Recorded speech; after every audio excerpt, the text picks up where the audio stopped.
be professional people when you're here to share your wisdom with all of us and to engage in a really rigorous conversation.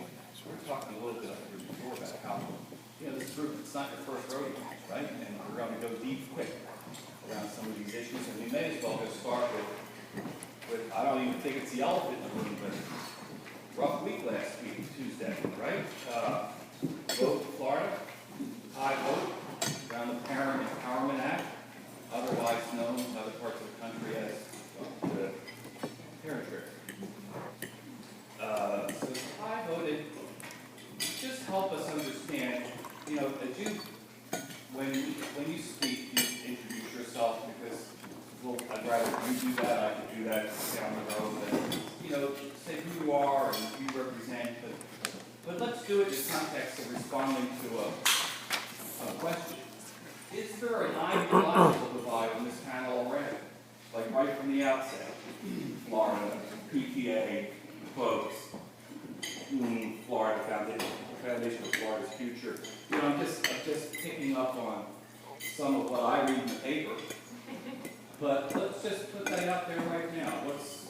Where do we stand? How do we see each other's perspectives on the issues? Jump in, just tell us who you are and who you represent. Well, since you said I'll start. No problem. My name is Melissa Letter. I am one of the vice presidents for the PTA. My responsibility is primarily regions and councils, which means that I work with all of the county council presidents in different school districts and help support them, educate them, celebrate them, and really try to help them, therefore, work with their PTAs that are either community-based or primarily school-based, because people associate PTA with schools. And we, as an organization, however, and again, we know the leadership role for PTA, we are, the state's largest child advocacy organization, and we have been, PTA has been around for 116 years. And advocacy is our primary purpose. We are parent education, and our primary goal as an organization is to really connect the community and homes with their schools and to create awareness around child welfare issues, health, safety, education. With regard to our work in the legislature, we work with many of our state legislators. We try to create relationships with them to understand kind of what their goals are during their time in office, and we try to share with them some of the themes that we hear from parents and the community about concerns, about, believe it or not, sometimes we're able to share some things that they're really happy about, which is very fulfilling to be able to do that. But we as well do go and address specific issues, and obviously the Parent Empowerment Bill was one of them, and we were definitely in opposition of that bill. Not because we are opposed to parent empowerment. I would like to say that we are parent empowerment because that is what we fight for, what we encourage everywhere all the time since our existence. But primarily our concern was that if you look in statute, there are already policies, procedures that are in place to really try to create parent empowerment, parent involvement, parent engagement, whatever word you want to use. And so we really tried to say, why do we keep needing to have to legislate this type of concept? I do believe, and truly, in Florida PTA, we are not opposed to doing a better job in having our schools and communities do a better job of empowering our parents. But we were more concerned about the way that the bill was written in terms of opening up a door for moving more in the direction of potentially, not necessarily absolutely, but potentially privatizing the education system. And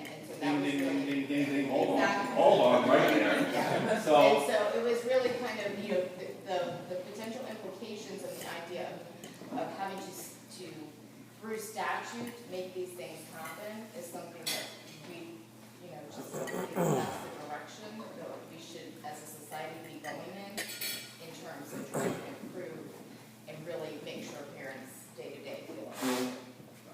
So thank you. That explanation, when you got to that part around, possibility of potential, maybe, could, possibly, perhaps, lead to, over time, this corporate privatization, that fear or that, whatever behind that, is it driving a lot of this conversation? I'm going to actually turn now to Lauren Chinese. Thank you, with the Foundation for Florida's Future, who I don't think it's fair to say, so I won't say it, right? But you supported a different perspective. Okay, tell us about it. So, hello everyone, thank you for having all of us. I work for the Foundation for Florida's Future. I'm a community organizer in the Orlando area. I've been with the Foundation for about 5 months, so the whole grassroots effort is really new to the Foundation. I was a teacher for 3 years. I supported teachers as a teacher evaluator for an additional year, and then I worked for the mayor of Los Angeles, coordinating with state and federal education work. The parent empowerment, backing up, I guess, to the original question of ideologies, I don't know. I think we do share on the most basic level the same goal, which is to improve schools for all kids. I think, and I don't know the answer to this question because I haven't sat down with PTA yet to talk to them, and that's something I would definitely looking to do. But where do we agree and differ on the question of what is the problem? Where do we need to grow, and what do we need to do to improve? Those are the things that I think we may disagree on some of them, we may agree on others. I think we still have a lot of work to figure that out. The one thing that kind of struck me about this whole parent empowerment, the whole effort to pass or to stop parent empowerment was the information and how, from our perspective, we felt like a lot of people had wrong information about it. And I think part of it was this fear of the privatization. And one of the school board members actually that supported the Empowerment Act put it really well. She said, there's a lot of fear about the possible effects of this, the negative possible effects. But what about the optimism about the possible positive effects? We're not talking about those.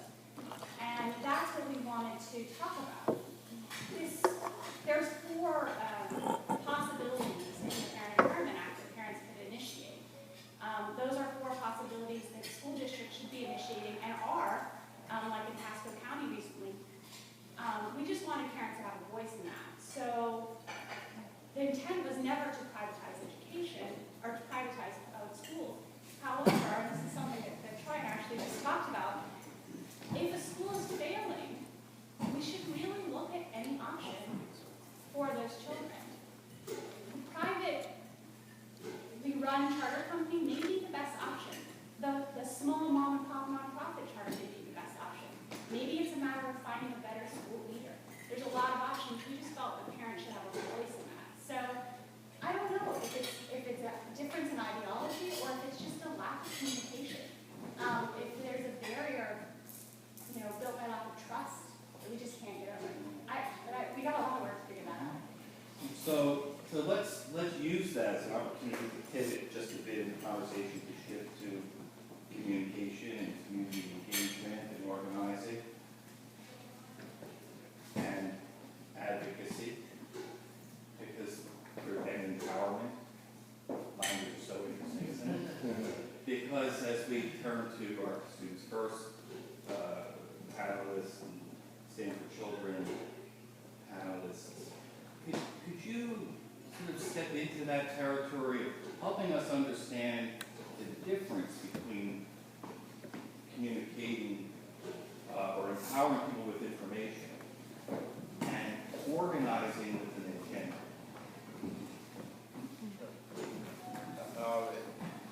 made a very good point that words are very important.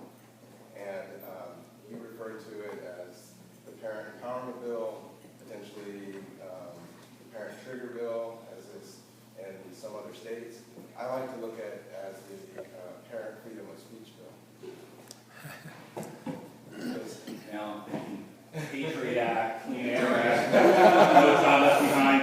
Okay, but go ahead, sorry, who's against any? Oh, I'm sorry. sure. My name is Troy Bell, and I'm with Students First, a nonprofit based out of Sacramento, but I'm with Students First of Florida, as the Director of Outreach and Deputy Director for the state of Florida. As my fellow panelists said, that there are a number of things that are captured in this statute currently. And one of those things is, one of those existing statutes or requirements is that if a school is persistently failing, that one of 4 options has to be selected to turn that school around. What this bill simply did is gave the parents some input into which one of those 4 they wanted to have happen. If 50% of the parents got together plus 1 and said that they wanted option A, B, C, or D, that gave them a voice in the process. Currently, they don't have that voice in the process captured in statute. And historically, across the country, parents that have tried to have an input into that conversation have been harassed. They've been, had people knock on their doors at 3 o'clock in the morning, those types of things. And what we were looking for was an opportunity to put the power in the hands of the parents, to give them an opportunity to have input into which one of those 4 options were selected when their school had failed 6 consecutive years, 7 consecutive years. So, yes, part of it was in statute, but it was not in the parents' hands. And we wanted to give that freedom of speech. I mean, our First Amendment rights give us that right to freedom of speech, the right to organize, the right to assemble, and the right to petition. And we wanted to capture those fundamental rights that all of us have as American citizens in the opportunity to have input into how my child or their child school was turned around. And so that was our simple perspective on how we can help parents in the state of Florida improve the quality of education. So Colleen Wood here, State of Schools, I'm picking up a little body language to indicate that perhaps you have something to add. Little different perspective. Yeah, again, thank you for having us. My name is Colleen. I am with St. Schools, but I started the first grassroots group of parents in the state of Florida that supported public education. PTA had been here for a long time doing great work, but not every county had PTA, and we mobilized on a grassroots level, excuse me, in 2007. So I think the hardship of this conversation is to have that discussion in a vortex that does not look at the politics that were at play in this state, misses huge pieces. And as I think we all have found in our communities, if you silence people, as you were just saying, they will fight back. And one of the reasons that the fight from the grassroots movement and the other groups that align together in Florida against the parent trigger bill, which is how we saw it, not out of fear, but out of experience, was we were silenced last year.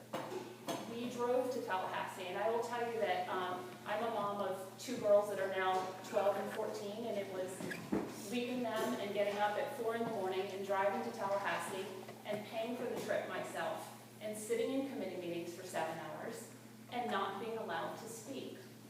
And part of the sometimes frustration is that some of the other organizations at the table were allowed unlimited time in front of our legislators.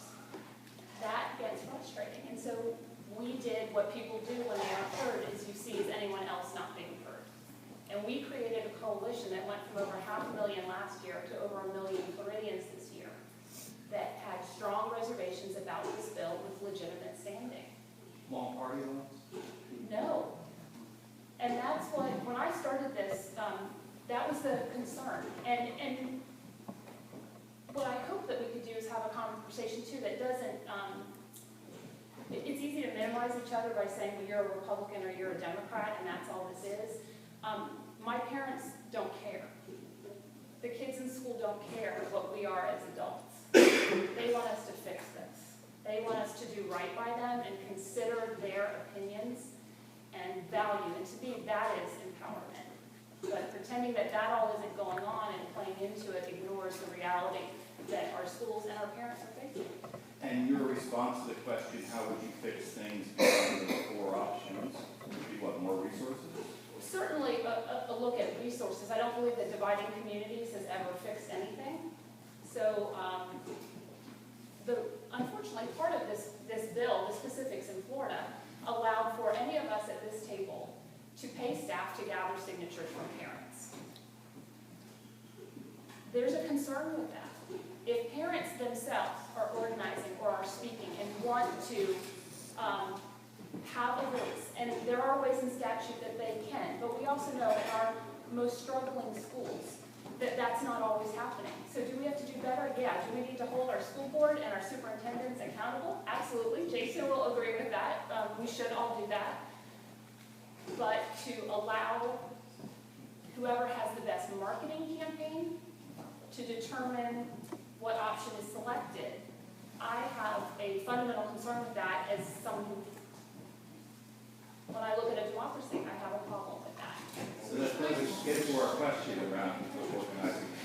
We're here from you, Lauren, then we're going to go to the next So meeting. there was a part of the bill that said that you could not pay anyone to collect petitions from the parents. So someone like me who's paid to be an organizer could help Troy, a parent from Levy Elementary, to organize if he wanted to go out and knock on parents' doors and collect petitions.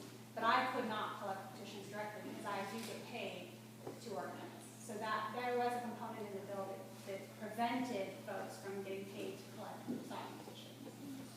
The language of the bill said you couldn't pay parents to sign. The language of the bill did not say you could not pay organizations to gather signatures. This is interesting, isn't it? It's really in this interesting space between engagement, advocacy. Glenn, we met Glenn a few minutes ago, right?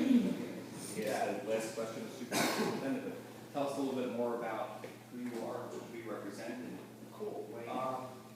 So the reason why I asked that question to the superintendent, I was recently asked to serve on the board of trustees for the University of Florida A&M. And one of the things that we're looking to do is modernize the college of education to meet the needs of also public education and school districts, but then also, ensuring that we can develop an environment that meets the needs of our child's education. So I say that my name is Glenn Gilzine. I'm the Vice President for Step Up for Students.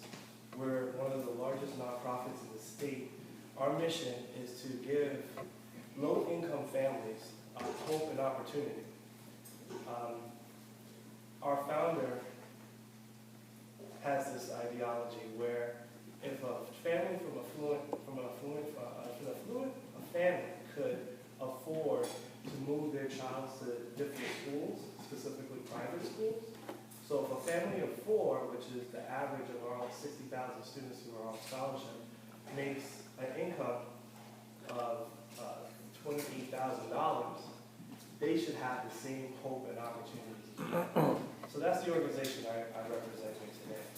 In regards to your question regarding advocacy, and everyone here knows, and everyone out here knows, our decision makers, especially at the state level, they're not educators. They don't understand. So what better way to ensure if they're making a decision for your child and for all of 3.4 million students in the state of Florida, that they actually hear from those parents. I'm also a former school board member down in Pinellas County, so where some people say, oh my God, how do you get to this extreme and working on this organization? And it was front page of our local paper, which was funny. And my answer is, being a school board member in the 7th largest district in the state, and actually now it's the 22nd largest district in the country, 1.4 billion, 700,000 employees, 104,000 students, I realized that a high-quality education for one child in one environment may not equal a high-quality education for another. So So the goal is how do we ensure that we meet the individual child's needs?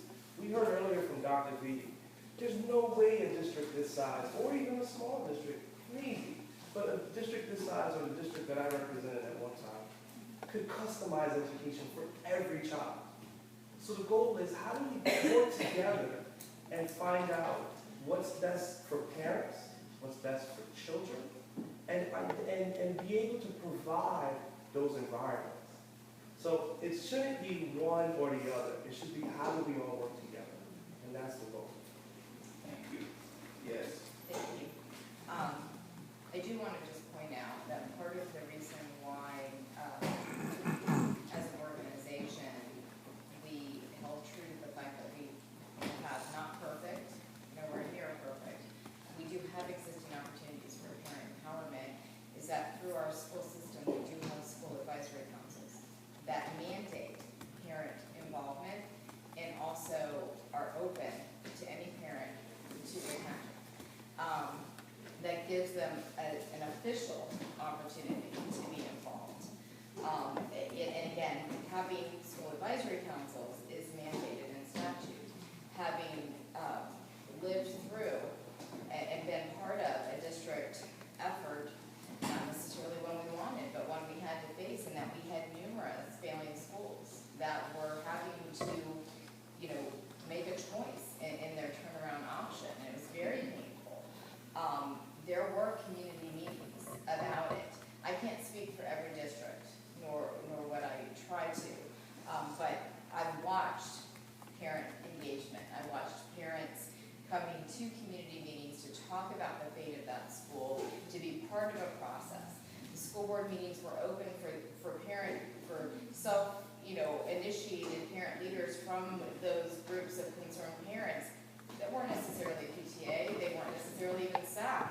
They were just groups of parents that formed their own groups to really be a voice for their school and their communities, come forward and give public commentary and express their concerns at school board meetings.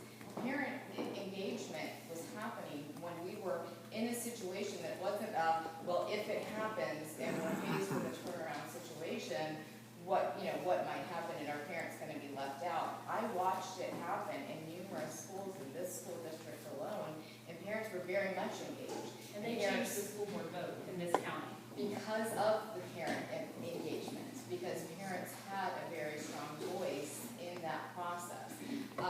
And it was painful.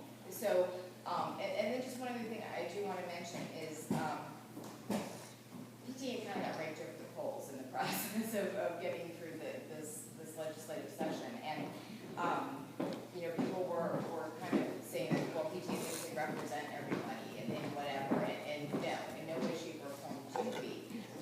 We don't have PTAs in every school. We don't have PTAs in every county.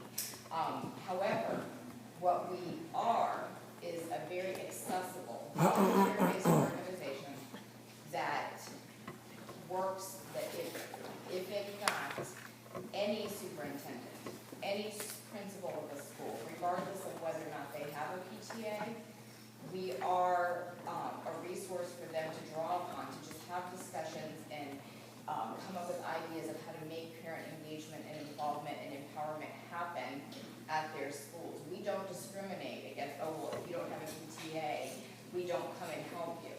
We are very much open to any invitation to be part of helping with that process. And we are always, as volunteers, seeking out opportunities to better educate ourselves and so that we can be a relevant resource to our communities. So I have two quick questions and then I'm done.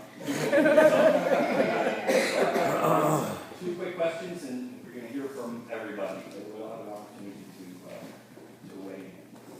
Not only on these questions, but on other things on your mind. Sounds good. So, and they're related.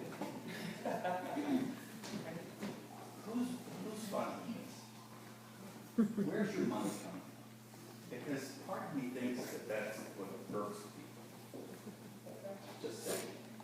So, who's funding the work with buses that are showing up, people signing up, people going knocking on their doors?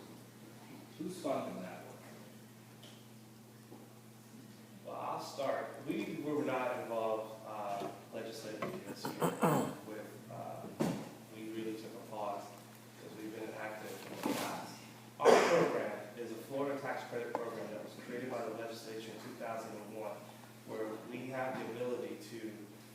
to a corporation that pays Florida taxes and offer them the opportunity to support our low-income families by giving them a scholarship. Now, the scholarship is $4,335. Most of the average tuition in the state of Florida is somewhere like $5,000 to $6,000. So you have a wiggle room, well, you have a gap where this low-income family I just mentioned, who makes under $30,000, a family of four, has to find a way to make up for that. So one of the things that they do typically is they volunteer their time at the school, or they meet halfway, they take halfway, pay the other half, and work with the school and try to figure out what best way they can work that. So going back to your original question, how are we funded? We offer tax credits to businesses, and in turn, we're able to take the funding and provide scholarship. Now, state statute dictates how much administration costs that we can take in, and by law, we can only take 3%. So which means for every dollar we get, 97 cents have to be paid to the families. Some people see us as an opportunity to help spur private schools. We're not that. Our job is to fund parents and let them pick and choose who they want to go to. So if they're not happy with a particular school, say first quarter, they can actually take the scholarship, the scholarship follows the child, and go to another school. Another public school? Well, by definition, public schools are already funded. There's no need for a scholarship. So some people confuse us as we're funding charter schools. We don't fund charter schools because by definition, they're public schools. So to answer your question, I think what you were looking for was more along the lines of how do we rally people up to Tallahassee and stuff like that. We weren't a part of that discussion this year. Money's fun, right? Because people attach values to money. And so what I hear you describe, at least where I come from, the word starts with a B, we don't talk about it too much, but it's some form of that, right? And there are a lot of emotions. Well, by and definition, attached to it. that the V word that you're referring to, which is the voucher, the evil V word, the Florida Supreme Court struck that down in 2006. So what we offer is, and the reason why they did that is because of, you cannot allow, the government dollars cannot go to religious institutions. And as I said earlier, what we do is that we fund the parents, and they choose to go to the school of their choice. Some of Florida schools are not religious based. So it's just really trying to meet the need. And the goal is, and I was talking to the young lady right there in the blue shirt earlier, in some environments, as you know, Florida has 67 different school districts, different counties. So the needs here in Duval, that has an outstanding performing arts high school, which is Douglas Anderson, and the only reason why I know is because one of my best friends graduated from there.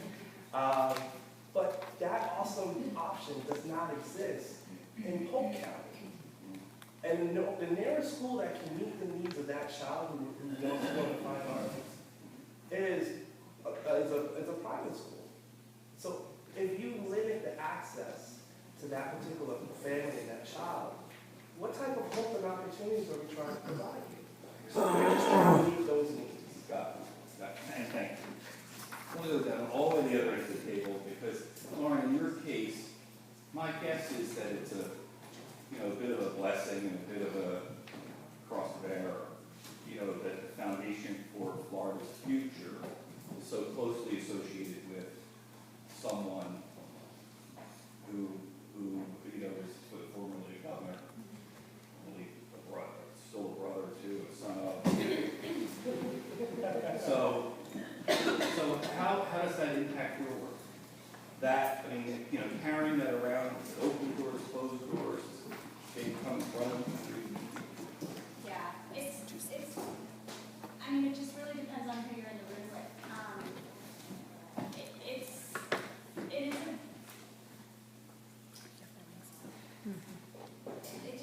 It depends who you're in the room with. So sometimes I do have to, and I think, we were kind of joking about that, I think when people meet me and they realize that I don't have horns or breathe fire, they're really surprised. And when they find out my background as a Teach for America teacher and as a staff member of one of the most democratic mayors, I think, in the country, very liberal mayor, who supported, our education platform was almost directly aligned with foundations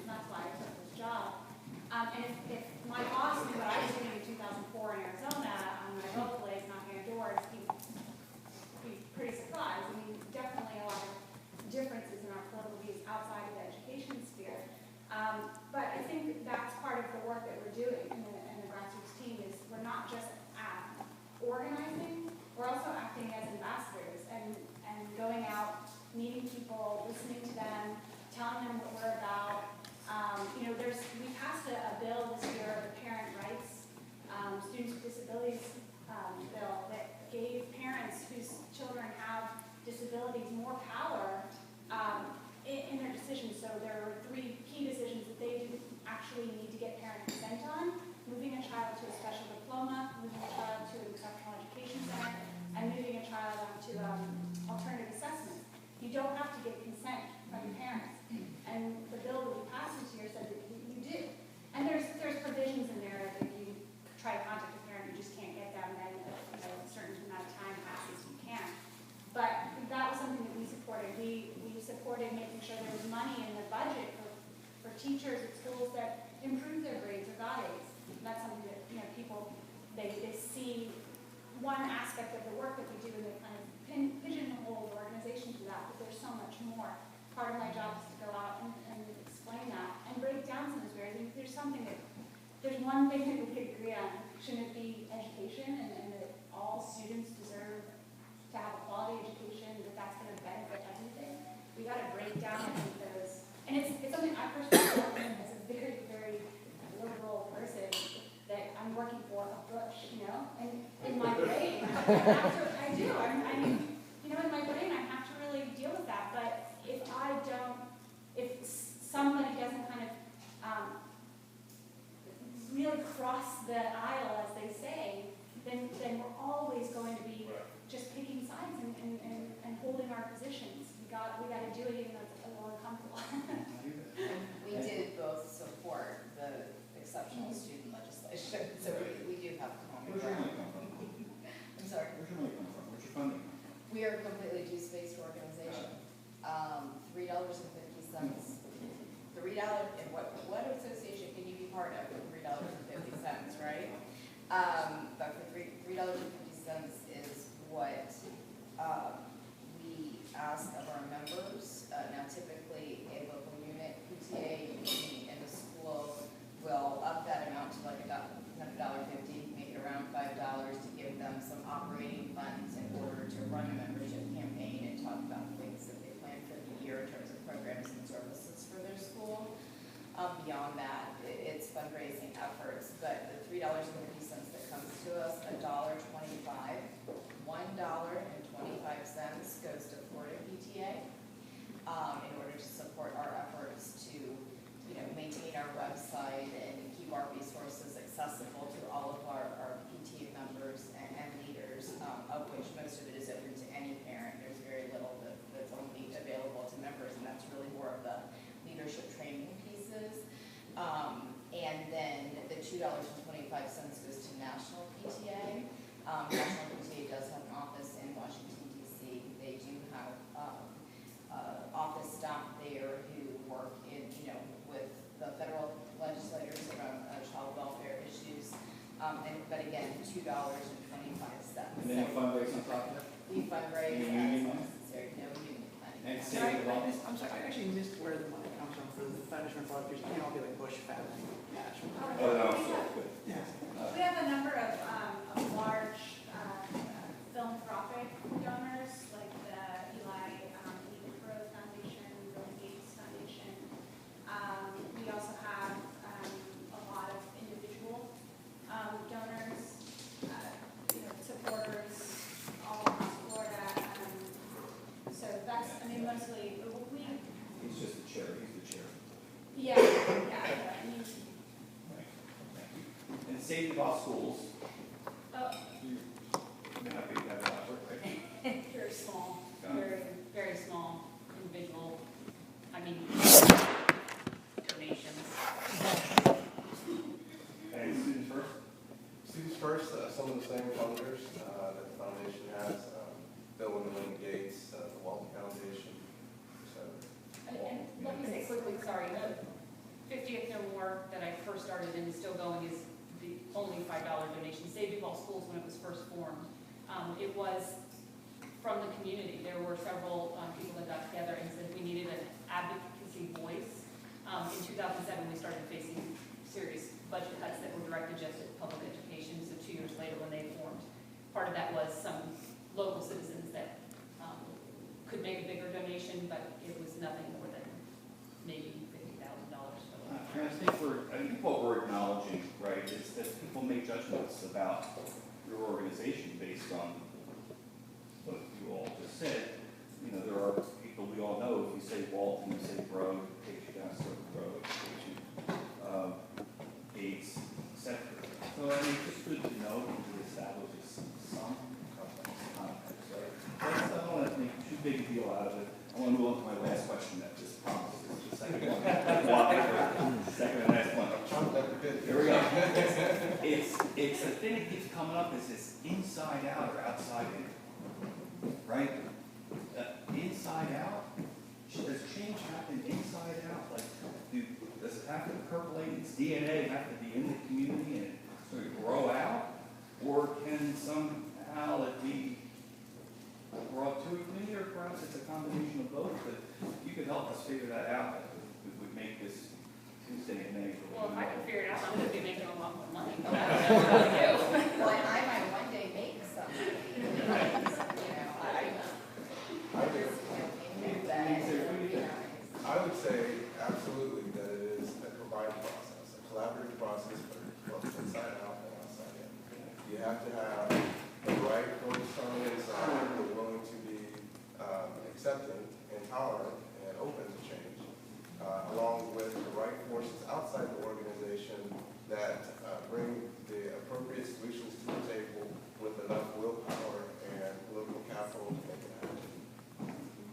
If I could just say, one of the things I'm probably most proud of as far as the work that PTA does is our advocacy training.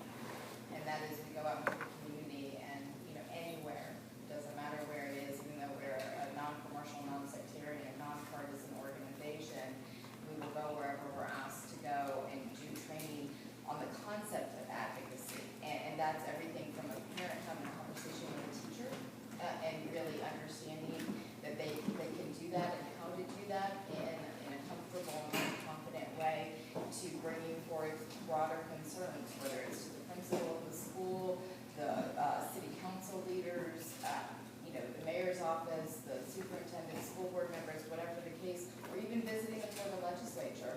And that work that we do in order just to really try to empower them with their own voice, to tell their story if they have a concern or they have a celebration. You know, we tell them all the time, you don't have to just tell them the bad stuff. How often do we hear the good stuff? But just that ability and confidence in using your voice to do that. You know, we have no agenda. We don't talk about bills. We don't talk about legislative issues. We just talk about the process and their role and how important that is. And just being a good citizen, and, you know, they're all voters. And if they're not, you know, it's a good idea to be one.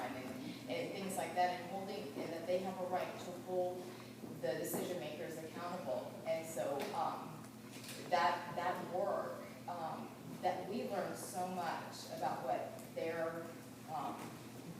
hurts them in the process. And so it's kind of a win-win, and then we're able to then share that and be that conduit of information. But again, we can't be everywhere. We don't propose to be the right solution, but again, to be one of many options in terms of our resource is really what PTA tries to be. Colleen? I think it obviously, you know, what we maybe agree on at this table is that it has to be from both.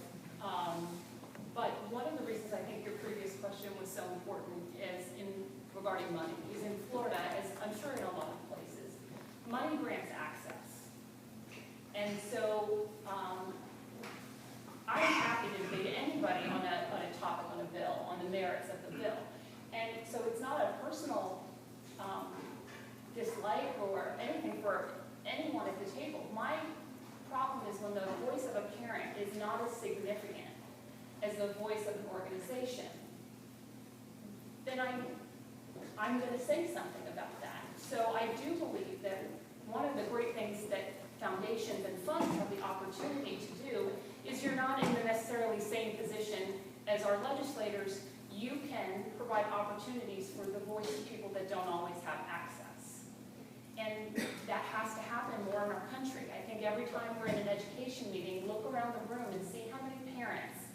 are there not as props, but as participants? How many parents understand policy? Tons of them. How many are asked? Very few. So when, in talking to parents, and just to back to the question about external and internal, we have focused particularly on low-income communities, communities where a lot of the parents are, don't have to put a political capital or haven't accessed it and are potentially disenfranchised or frustrated. And a lot of what I hear from parents when I'm talking to them is, you know, I know something's wrong, but I just don't know where to start. Or I don't have time to figure out what to do. I don't know what to do. I've tried, and I was told, you know, go home. Like, there's nothing you can do about this. And so I think what I see as my role is giving parents the tools and the resources to be able to kind of get that momentum going, build that momentum. A big part of what we're doing this summer is going out and kind of telling them what happened in the legislative session, what their new rights are, just a lot of different things about education. We even do things as basic as how to help your kids with homework. Meet the parents where they are, but then a big part of it is listening to them. What do they see? And then, finding that thing, that common theme that keeps coming up, and then helping parents engage.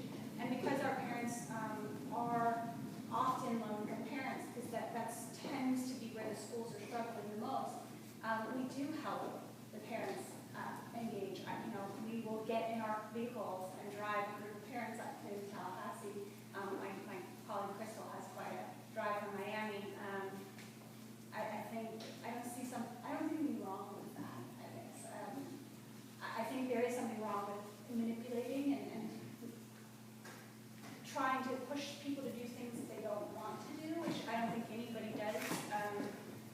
And I'm a big believer in authenticity. That if this is something that a parent doesn't want to do, it's tough. Organizing is tough anyway, so it's going to be hard to get parents to do something they don't want to do. It really does have to come from them, even though I might be the one talking.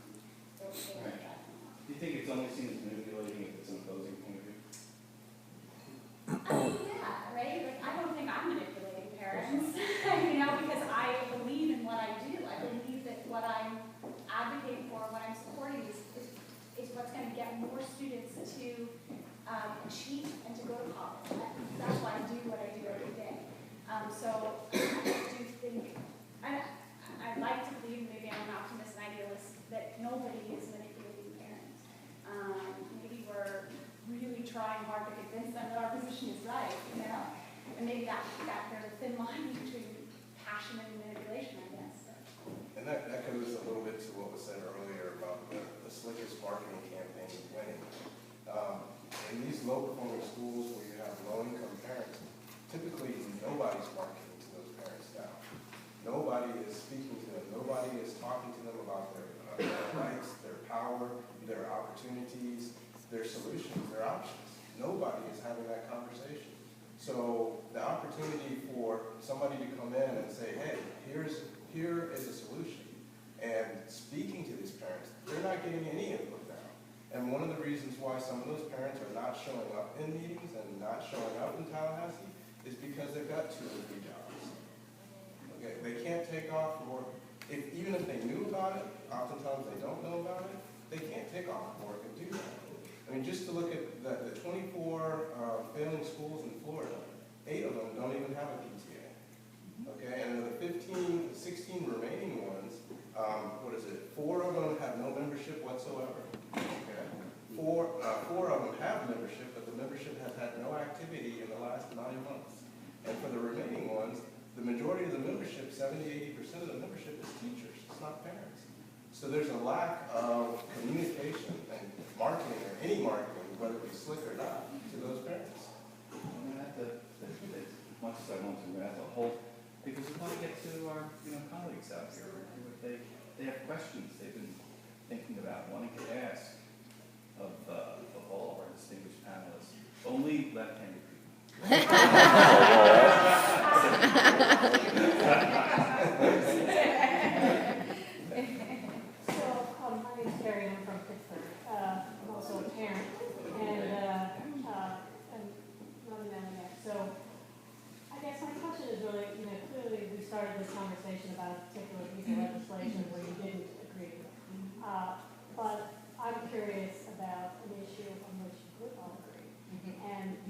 see an opportunity to be part of the same coalition on an issue. So could you speak to it, and also how do you sort of preserve those lines of communications and not burn bridges when you disagree, so that you can be powerful at other times? Could I address that just to begin with, and then obviously I would love to hear from my colleagues, but toward the end of the legislative session, we actually got to that point where we said, okay, everybody feels differently. We don't believe the bill is a good bill. Any bill that has so many amendments trying to fix it obviously needs to be throttled back and let's rethink it. And so in speaking with some of the other statewide PTA leaders, in our legislative committee chair, we really talked about the fact that, maybe what we need to do is we just need to say now's the time that we need to all get on the same page about what is our definition of parent empowerment and how can we best do that. Now I can tell you, I stand by and I believe that it's going to be hard to sway us from believing it needs to be put in statute to be effective.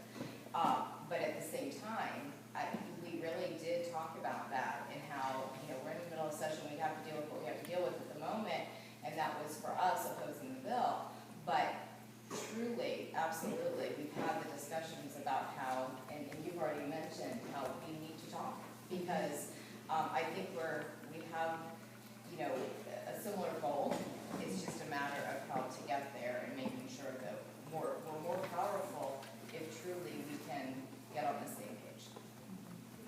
Common Core standards, I think, is going to be one big one over the summer. Remind me of her name. She's executive director of PTA.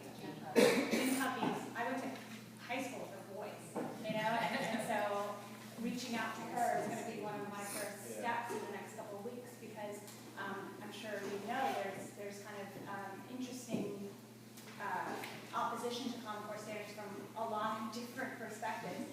And the PTA has a great resource on their website helping parents understand the Common Core standards, which I've already printed out and given to parents. So I think coming together and figuring out what are our goals, where do we align, how can we work together, and I think Common Core is going to be one thing we can react. But there's a lot of other things that the Parent Rights Act we're going to be really looking at. I think one of the things I hope that we do for students with special needs is looking at the special diploma, and I think accessing the PTA's thoughts on that and figuring out what they would like to see is going to be something that we'll do. So I hope that will start. And then on the areas where we do disagree, at least the areas where we're obviously in line, will build some trust between the two groups. So we may still disagree, but we can have this open, honest conversation. That's what I really hope happens. Unfortunately, as these items bubble up, oftentimes before we get to have an opportunity, everybody has already selected the corners. And so the hard thing is to get everybody in the same room to have an open and honest conversation where you don't have this, where you can hash out these misunderstandings about language and details and come to a common understanding of what the objectives are in a way that you can approach them together collaboratively. That's a good point that you bring up, Troy. And I think what we should do is find a way that we walk away from this meeting today, and even if it's just a simple conference call, is to say follow up, and then allow us to establish that before something comes up. So I would challenge any of my colleagues here or there and say, hey, here's my number. Let's call. Let's get together. I'll come back to Jacksonville because I like Jacksonville a lot. Don't tell my friends in St. Pete that for the but yeah, and I think we should just take the initiative now and say let's sit down. Let's have a chat. That's a wonderful unintended outcome. Well, I'm putting my money where my mouth is. So the floor recognizes our distinguished colleague from New York. Hello. I guess the question is this: what are the forces that have prevented this kind of collaboration across organizations from taking place in Florida prior to this? And in some ways, do you think this stalemate around legislation was necessary in order to spark movement forward on that front? I guess I'll start off and say I think it's a misunderstanding. I think until you, and hopefully I did a good job and did my organization justice. But until you heard exactly what our mission was, you may have a misconception of what we're doing. And say, oh, well, you're just trying to destroy public schools. Well, our president is a teacher union president from Pinellas and also works at FDA. Our communication chief is the most liberal, and I shouldn't say this because he's going to kill me, but he was the editorial chief for the Tampa Bay Times, the St. Petersburg Times at the time, and he trounced our organizational perspective. So it's just understanding how you're able to meet the needs, overcome some of the misconceptions, and it starts with just what I just did earlier. Let's have a chat, let's have lunch, and then go from there. But I think what happens is we get, Let's find. no. But I think what happens is that we're afraid, and I'll be bold when to say it, we're afraid to be the vulnerable one to go out and initiate. So as long as you have courage and you really feel like, hey, we can sit down, let's have a chat, I think that's what helps overcome that issue that you brought up. I think another piece of the challenge is, at least in the grassroots groups, there are many of us. There's not one unified voice to say, I speak for every grassroots parent in the state that's involved with education. So, for instance, when we had the Race to the Top application at the state thing, our state board are political appointees. And I don't mean that in a bad, I mean, they're appointed to the state board by whoever the sitting governor is. And then when different committees are created, so the Senate president gets his 2 picks and the speaker gets his 2, and oftentimes you have people on different committees that they're one person. We had one superintendent on one of these committees. Well, we have 67 counties, and we have superintendents from large districts and itty-bitty ones, and the issues are different, the same thing in this. So I think it's probably what you have in your communities as well. You can't have one parent show up and say that you've talked to parents. And so that's, I think, one of the challenges in getting everyone together is there are a lot of people invested in this issue who need to have their voice heard, and it's finding a structure that works. Absolutely, but I still think it starts off with us. And I agree with everything you said. But once we get together and we can start breaking down the silos, then you'll see other people come on board. I've always said it's like a flash mob. Actually, I was quoted, and that's not really a good thing. But, how can one person go out into the space, and then you see the one person dancing, and you're like, what's going on? And you see another person dancing, and they're like, oh, and then everybody's just dancing. And I think that's where it starts. It takes the courage to be the first people to get together and say, hey, let's work together. So if you look out at this room, you're looking out at leaders of local education funds from all over the country. Now joining and having a conversation with representatives primarily from Florida, but from different perspectives, different points of view, different mission. But of course, stating the obvious, the thing that we hope binds all of us together is our commitment to youth, their success, and preparing them for their future, not our past. And so there's lots of opportunities for us to connect around the results. Perhaps disagree around strategy, but around the results, where it all lives. So in the last 3 minutes of what was a very fast hour for me, I don't know, we can have this for an hour over lunch. Is there anything that you've been thinking about, wanting to say? Just say, I can really get this off my chest. We didn't have an opportunity to say before that you'd like to share with these good folks before we break. I would say, going back to the parent trigger issue just briefly, that I don't understand why people would be afraid if there is parent involvement and parent input now. Why would you be afraid of a parent trigger bill? Why would that be something that anybody would be afraid of? If it's already happening, then why are we afraid of this bill? I was part of the establishment before. I was Deputy Chief of Staff for the South Florida Water Management District, which is the 3rd largest water management district in the country. And I was responsible for running the Board of Operations. And so I ran all the board meetings where the public came in and gave their input. I was never afraid of having a single person come in or a group of people come in.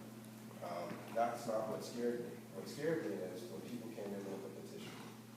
Because You can bring a petition with thousands of signatures. You don't have to have thousands of parents show up or thousands of people show up. All you need is a piece of paper with thousands of signatures, and it carries that weight. I'm not afraid of the one or the two or the three. I'm afraid of the masses. And when you're in low-performing schools with low-income parents, you're not going to get 1,000 of them to show up. It's not going to happen. But getting signatures on a piece of paper can happen. And that's what I think the establishment is afraid of.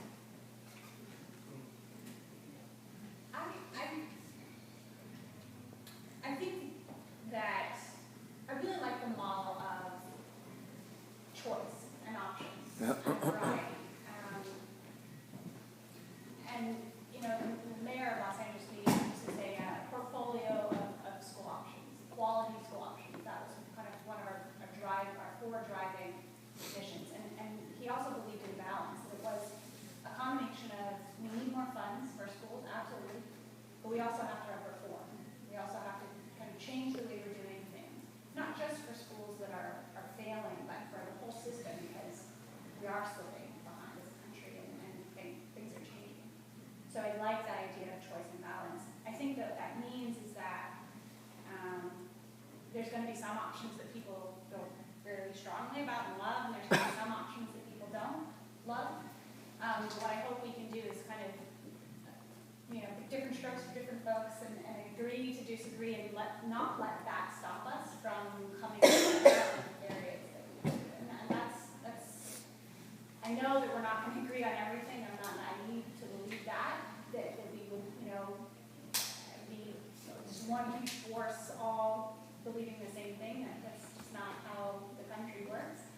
But I hope that we can kind of find the place where we can work together, even though the next day we may be working on an issue where we disagree. That's what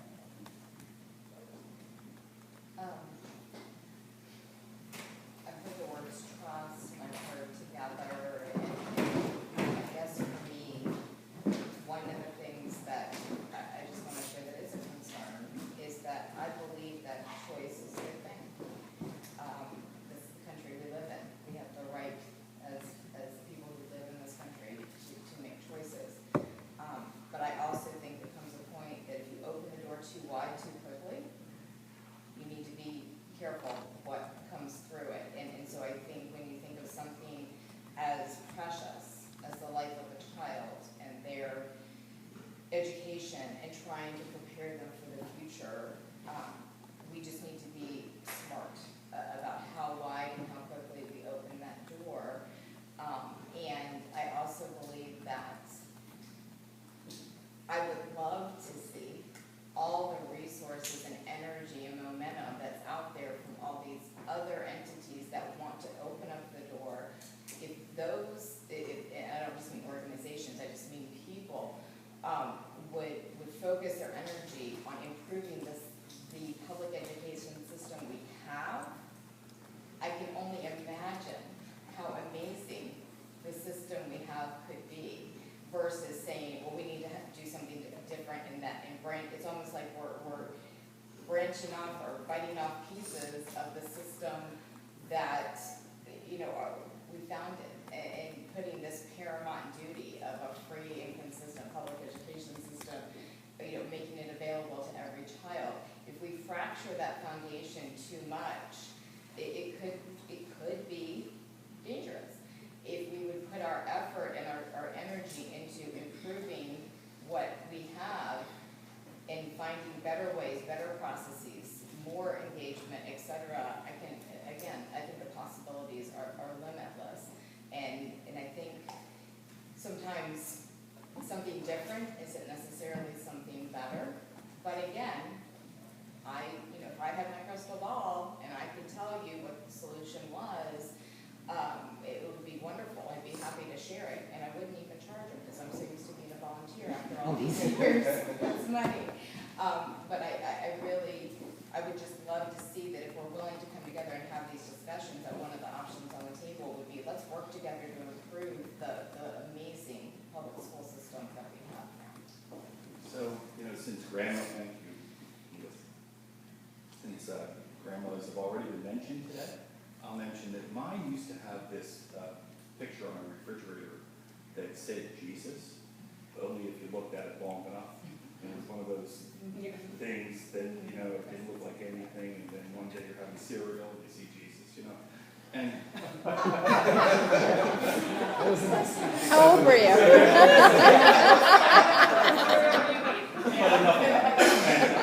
and it occurs to me that some of the most chronic problems we face go so far beyond strategies and tactics to the way we see the world, the way we see things. And sometimes it's often just a matter of reframing, you know, that lens, or looking through a different lens, and all of a sudden things look different, you know. And perhaps we'll get to that point one day, and helping each other see things from a different perspective. In the meantime, Glenn, thank you. Colleen, thank you. Melissa, thank you. Troy, thank you. Lauren, thank you. You've given us a lot to think about, right? And so let's all thank them.